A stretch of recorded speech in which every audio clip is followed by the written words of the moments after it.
Today I want to show you how to knit the Tumbling Moss Block Stitch. Now the name is a bit of a mouthful, but actually even though the stitch pattern is a 20 row repeat, it's quite an easy one to get to grips with. That being said, I would definitely not recommend this stitch pattern for beginners. You do need to have a confident grasp of knits and purls, an ability to count stitches across your rows, and also to keep track of where you are in your rows in terms of working a different row for 20 rows.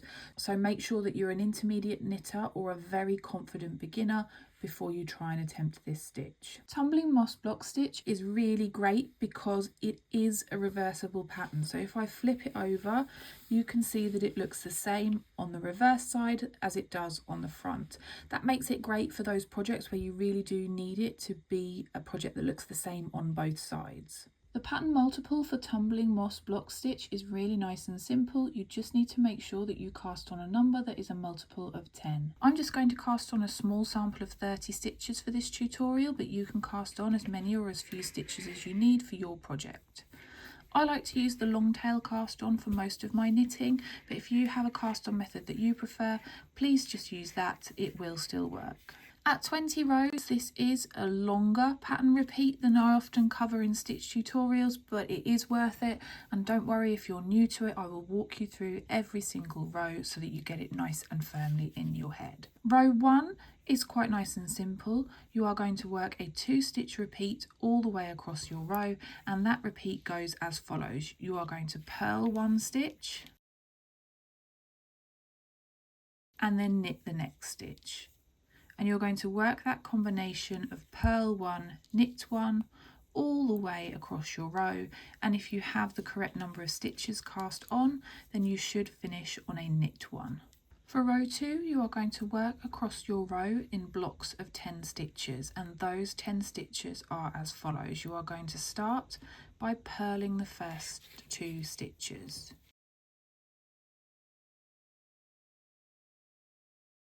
Then you are going to work knit 1, purl 1 3 times. So that's 1,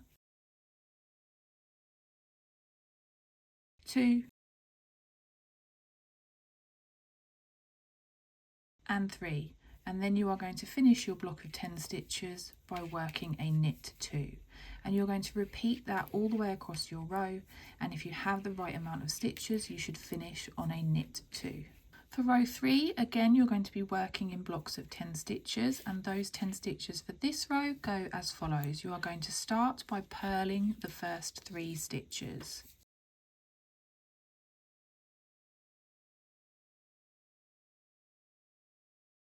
Then you are going to work knit 1, purl 1 twice, so that's first time and the second time. And then the last 3 stitches of that block of 10 are knit stitches, so that's knit 3. And you're going to repeat that block of 10 stitches of purl 3, knit 1, purl 1, knit 1, purl 1, and knit 3, all the way to the end of your row. For row 4, again, you'll find some familiarity in that you're working in blocks of 10, and you are going to start row 4 by purling 4 stitches.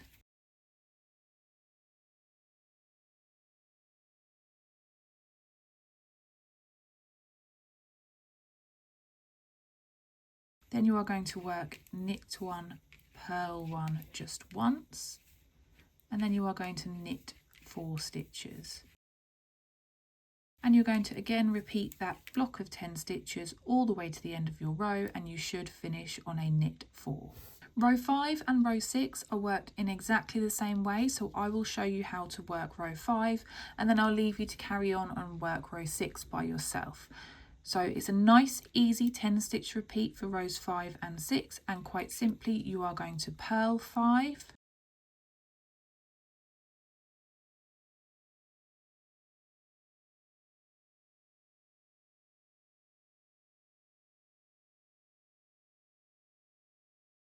and then knit 5. And you're going to repeat that all the way along your row, and you should end on a knit 5, and then you're going to do the same again for row 6, and I will rejoin you at the beginning of row 7. For row 7, we're still working in a block of 10 stitches, and those 10 stitches go as follows. You are going to knit 1 stitch, purl 4 stitches,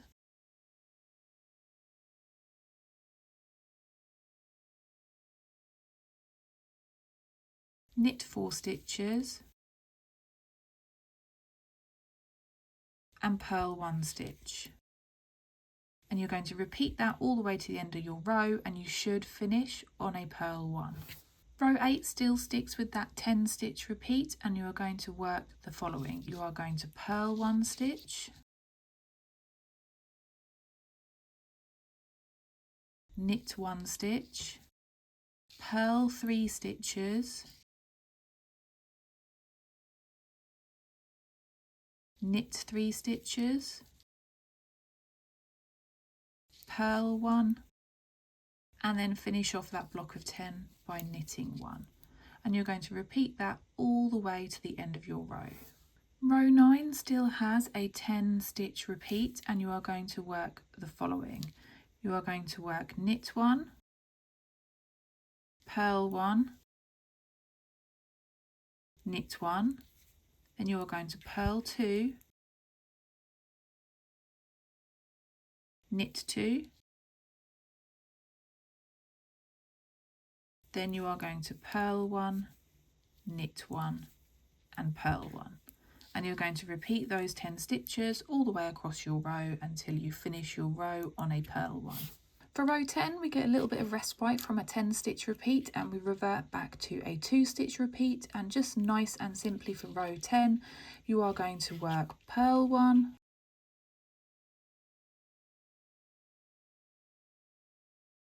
and knit 1. And you're going to work that purl 1, knit 1 all the way across your row, and you should finish on a knit 1.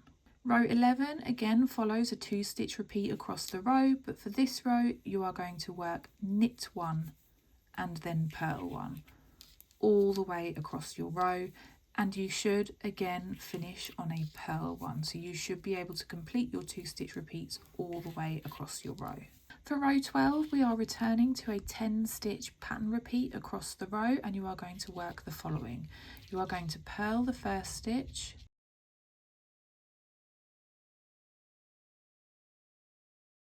knit 1, and then purl 1. Then you are going to knit 2, purl 2, and then knit 1, purl 1, and knit 1. And you're going to repeat those 10 stitches all the way until the end of your row. For row 13, your 10 stitch pattern multiple goes as follows. You are going to knit 1, purl 1, knit 3, purl 3,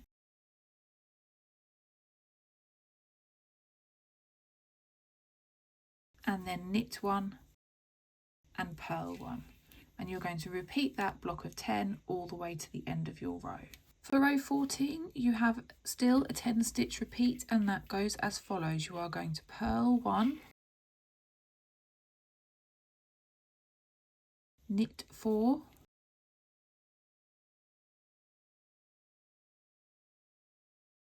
purl 4,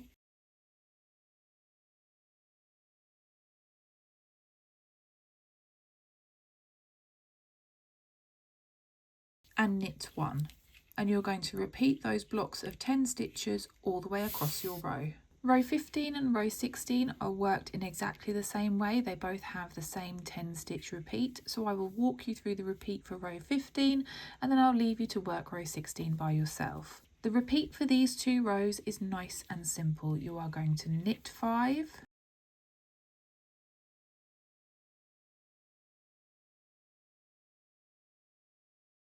and purl 5.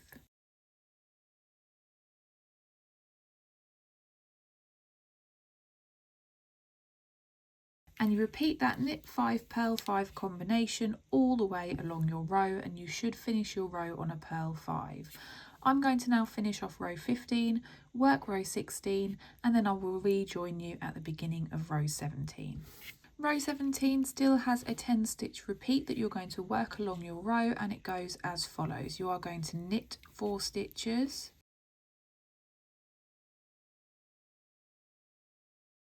purl 1 stitch, knit 1 stitch, and then purl 4 stitches.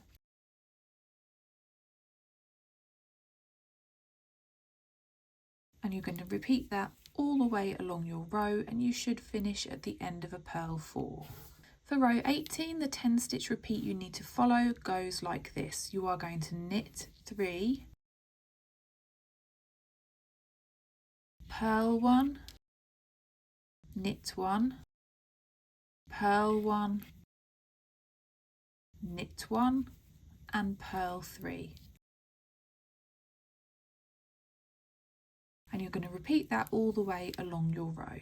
Row 19 is the penultimate row in our repeat, and it's the last one to follow a 10 stitch pattern across the row. You are going to start that 10 stitch pattern by knitting 2 stitches. Then you are going to work purl 1 and knit 1 a total of 3 times. So that is 1, 2, and 3. And then the last 2 stitches of that 10 stitch repeat you are going to purl. So you're going to repeat that all the way along your row, and you should end on a purl 2. Row 20 is the final row in our pattern repeat, and it follows a 2 stitch repeat all the way across the row, so it's nice and easy to finish off that pattern repeat. You are just going to work knit 1 and purl 1 all the way across your row. Knit 1, purl 1 right to the end of the row, and you should finish on a purl 1. So these 20 rows are what builds your pattern of these cute little tumbling blocks. You would now go away and go back to row 1 and repeat these rows as many times as you need until your project is the size that you want. Just a quick tip for casting off so that you get a very similar top and bottom. I'd advise casting off during a row 20 in pattern. So that means that you would cast off in your knit 1 purl 1 combination on that row 20. That will give you a lovely symmetrical top and bottom. A couple of final bits and bobs just before I leave you to your knitting. As always, I have a free written pattern on my blog that you can click through to if you want something written down to follow along to when you're watching this video, or if you're just somebody who actually prefers to have the written instructions rather than watching a video over and over. Also, although this pattern lays nice and flat, I do feel like adding a small selvage up the sides gives it a slightly neater side edge. I am not the neatest purler when I have to start a row with a purl stitch, so I do like to add a selvage when I'm working a stitch pattern that has rows that begin with purls. In the case of this little sample here, I've just added 2 stitches at each end, and I've worked those in garter stitch, and it just gives a little nice side border to your work.